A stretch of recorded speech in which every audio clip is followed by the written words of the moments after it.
You are standing in the middle of a street in Strasbourg. It is July of 1518. A woman named Frau Trophia steps outside her home. She begins to dance. She does not stop. Not after an hour. Not after a day. Not after a week. Your neighbors think she has lost her mind. Then some of them join her. Within a month, roughly 400 people are dancing. They are dancing in the streets alongside her. Not for fun. Not for celebration. They cannot stop. Some dance until their feet bleed. Some collapse from exhaustion and heart strain. Some, according to city records, die. This actually happened, and historians still argue about why. Let's reconstruct what your city looked like that summer. Strasbourg in 1518 was a wealthy, well-governed city. It was a city in the Holy Roman Empire, but it was also a city under enormous strain. Famine had gripped the region. Smallpox and syphilis were spreading. Grain prices had spiked after a series of brutal harvests. If you lived here, your body was already exhausted. This was before Frau Trophia ever stepped into the street.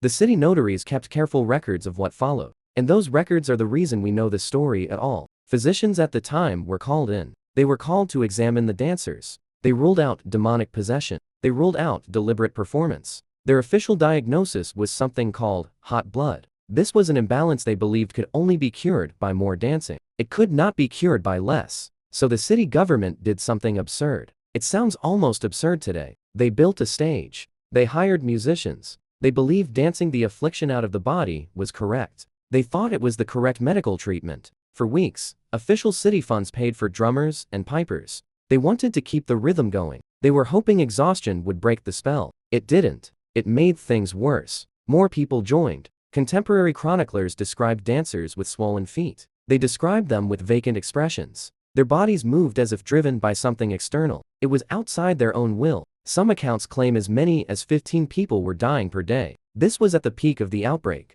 However, these accounts are disputed by modern historians. Why would a city government respond to an epidemic by funding a concert? Because the medical theory of the time made it seem logical. Humoral medicine was inherited from ancient physicians like Galen. It held that the body needed to expel excess fluids. It needed to expel corrupted fluids to restore balance. If uncontrollable dancing was the symptom, more dancing was the answer. Properly channeled, it was assumed to be the release valve. Only when the dancing failed to stop did the city change course. They changed course because deaths kept mounting. Musicians were banned. Dancers were forcibly removed from public squares. They were sent to a shrine dedicated to Saint Vitus. This saint was associated in folk belief with nervous afflictions. He was associated with involuntary movement. There, priests performed rituals. The rituals were meant to lift what many believed was a curse. Slowly, over the following weeks, the epidemic faded. So what actually caused it? This is where the real historical debate begins. And it's worth sitting with the uncertainty. We should not rush to a single tidy answer. One long-standing theory points to ergot. Ergot is a toxic fungus that grows on damp rye. Ergot poisoning can cause convulsions, hallucinations, and spasms. And rye was a dietary staple during the famine years leading up to 1518. It's a compelling theory, but most historians now consider it unlikely. It is unlikely to fully explain what happened. Ergot poisoning typically impairs coordination severely. Sustained, rhythmic dancing for days or weeks would be almost impossible. A more widely accepted explanation comes from historian John Waller. He spent years studying the Strasbourg city archives. Waller argues this was a case of mass psychogenic illness. This is a real, well-documented phenomenon. Extreme collective stress produces involuntary physical symptoms. These symptoms spread through a community. It spreads particularly in one that already believed such curses were possible. Famine, disease, and religious anxiety had already primed the population. They were anxious about divine punishment and expected something like this. Once one person began,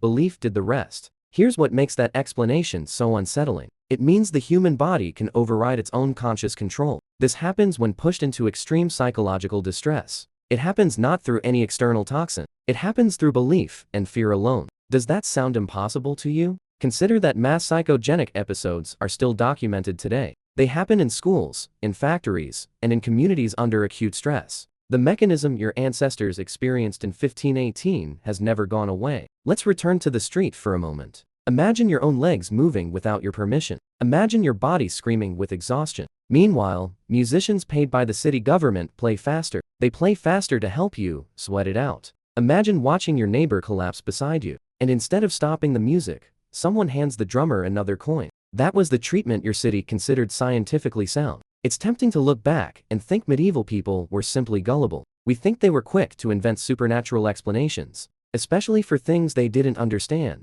But the truth is stranger than that. The truth is more human than that. Faced with the genuine medical mystery, Strasbourg's physicians acted. They used the best evidence-based framework available at the time. They applied it logically, and they still made the crisis worse. That's not ignorance. That's the limit of any era's science colliding with the unknown. It collided with something it had never seen before. Modern medicine has its own version of this humility. Mass psychogenic illness still baffles doctors today. It baffles them precisely because it produces symptoms that are completely real. They are real to the people experiencing them, yet there is no detectable physical cause. We've simply renamed the mystery. We have not solved it entirely. So the next time you're in a crowd swept up by collective panic, or swept up by collective euphoria, at a concert, a protest, or a stadium full of screaming fans, ask yourself how much of what you feel is truly your own, and how much of it belongs to the crowd around you. In Strasbourg, in the summer of 1518, hundreds of people found out. They found out the answer the hard way. They danced because everyone around them believed dancing was inevitable,